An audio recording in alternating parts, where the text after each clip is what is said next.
Okay, we just went through how to solve quadratic equations and functions, and now we're going to look at analyzing graphs, and in this case be able to see how we can find max and min so nicely. So if you remember, when you graph a quadratic function, the graph is called a parabola. So we either have, I had a teacher once that said the cereal bowl is up or you dumped the cereal bowl. I don't know what he was talking about, but what he meant, if the a, remember the a, x squared plus b, all that kind of good stuff, if this is a positive, then it's concave up. If it is negative, it is oops, I did not mean to click that. It is concave down. Why we like this is, notice you could find a minimum or a maximum, because this is going up forever, never turning, and then going down forever, no matter where it is on the graph. This is called the vertex, where we find the minimum and maximum. And if we put a dotted line that x equals h, as it calls here, based on our equation, this is called the axis of symmetry.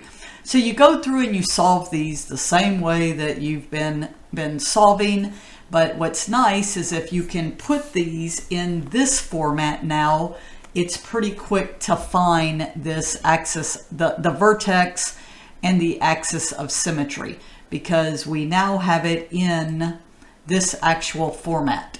So if we can get it, our equation in that format, and again through as you can see here, completing the square, I took 10 divided by 2 and then I squared it. That's where the 25 magically came from. And then I got something that I could create a perfect square, and then my number on the outside, which is my y value, and this is in the format here. So it's x minus h. So x minus a -5 would be positive to get my vertex. And you can see this, of course, definitely something that you want to graph, and my vertex is giving me this minimum value. If I want to find the vertex without graphing, and I have something that looks like this, I can do the same thing. In this case, I factored a 1/2 out. This piece right here, I completed the square, completing the square to get it in this format that I'm looking for. And so now I can now be able to find the vertex and the axis of symmetry. All right, if we're looking at, if we want to just find the vertex and not go through all those computations, this is the actual formula. Remember the a, b, c. So if I take -b divided by 2a, that gives me the x value of my vertex, and then f of -b over 2a, because remember that's my y, gives me my y value. So if I have a function here and I just want to find the vertex and see if it's a max or min, and then also find the range and where it's increasing and decreasing. So to find the vertex, I simply use the -b over 2a. Remember, this is the x coordinate.